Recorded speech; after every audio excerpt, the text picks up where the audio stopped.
Hi everyone, we are Brazil, and here today we are to present the 2013-2060 NDC to the international climate community.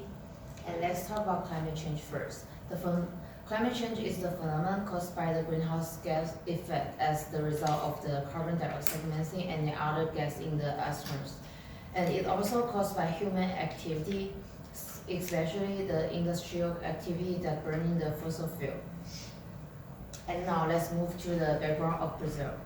Brazil has the most populous country in the South America and the sixth most populous country globally with population of 2,211 million people, and it's continued to growing up by prediction. It might be reach the peak of 2,230 million in the 2040.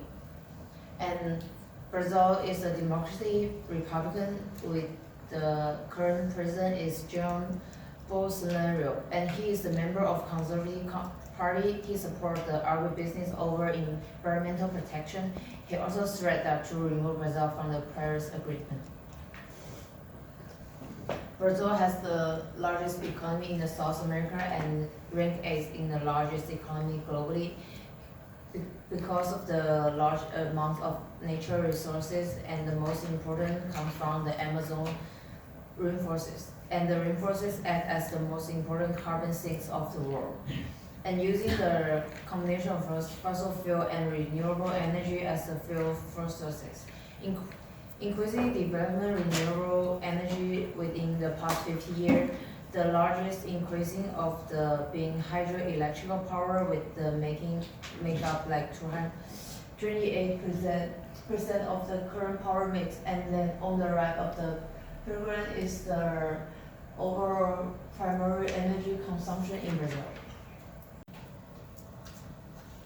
For 2030 NDC, in 2025, we will reduce 37% of the greenhouse gas emission in 2005 levels, and in 2030, we will reduce 43% of greenhouse gas emission from 2005 levels, and we will increase renewable energy to 45% and hydropower to 33% of the energy mix, and 12 million hectares of forest will restore and replant by 2030. And Brazil has the most Amazon rainforest in South America. Brazil created the forest code to protect the rainforest since 1965, and until 2012, it is one of the best law to protect the rainforest.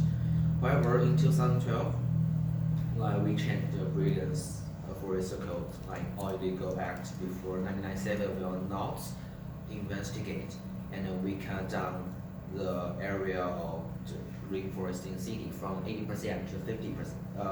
50%. In case more companies and illegal association to join to cut the rainforest to increase Amazon rainforest rate, deforestation. Compared with some developed countries like the US and United Kingdom, our law to protect forests is one of the best. However, the government has a low quality execution. Like many illegal action in Brazil will not judged by the local company. And there's one more one part is one good thing in Brazil is we deal a plan with American to community restore about 30 million acres of rainforest in the future. Another part is for food production. Brazil has resources in soybeans, coffee, meat, and sugars. By the United Nations forecast, the population will be 9 billion in 2050, and a large population in more food and place, which means more land use in the future. And current food production is not enough to support our huge population in 2025. So the scientist is doing the experiment to use agriculture intensification to produce more food and to support the people in the future use, and without decrease the land use. Okay. The international climate community has set a goal of net temperature increase from 2 to 2.5 degrees Celsius. Due to the failure of some countries to reach the goal set in the 2015 Paris Agreement, the target temperature goal has been increased to reflect a more realistic climate goal. Failure to reach a lower temperature target means that countries will now have to spend more money implementing climate adaptation strategies in order to prepare for the more severe effects of climate change. Countries have agreed that 2030 will be the peak year for emissions and reductions will start by 2050. There is a goal for an annual reduction rate of 10% for developing countries, or for developed countries, and 5% for developing countries. According to the C-ROADS model, these goals will cause a 2.4 degrees Celsius increase in temperature. These goals represent the lower bound, and higher reductions will result in a more favorable scenario.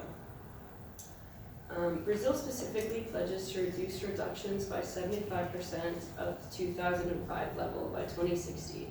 This will be accomplished by establishing zero net deforestation, increasing the percentage of renewable energy in the power supply, increasing biofuel rates in flex fuel, and increasing private and public electric transportation.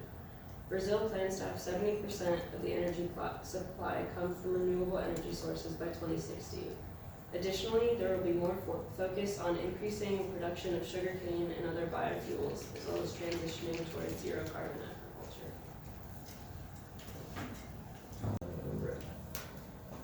So this is Brazil's implementation strategy broken down into sections. So first of all, I'll explain our plan for land use.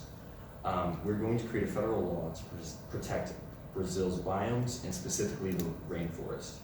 Additionally, we're going to strengthen the rainforest monitoring systems such as PRODES, Deter, SAD, and others by increasing their funding. By increasing PRODES funding, we'll be able to monitor all the biomes.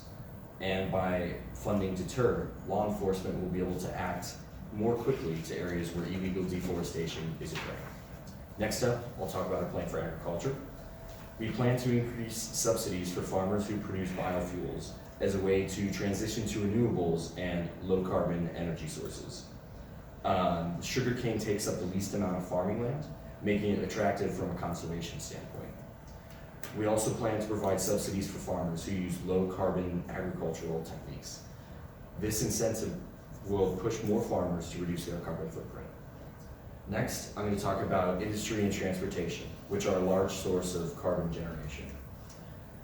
To curb this, we plan to create more electric transportation for the public.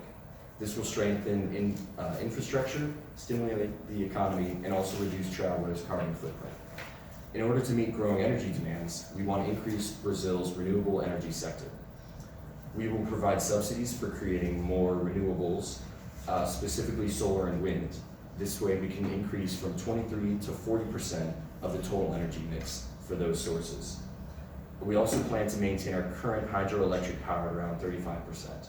By doing both of these, we will meet our target goal of 75% renewable energies by 2060. So I cover the associated cost part. First, Brazil is a growing economy, so it means we can devote a larger portion of GDP towards NDC. According to the OECD long-term forecast, which about Brazil GDP growth, which is a graph on the right, we can see our GDP will keep growing, although in a slower rate, but still 1 to 2% per year. Also, Brazil is still a developing country, which means we are qualified to seek international finance assistance to meet our climate goals. Also, we expect more international climate finance since the Amazon forest has a great impact to global climate. Then we think the cost of damage relating to climate change would outweigh the cost of mitigation now. If we don't spend money on mitigation, we'll have an increasing risk of fire, food insecurity, less fresh water resource, reduction of tourism, and also an increasing risk of disease, which will require more money to resolve.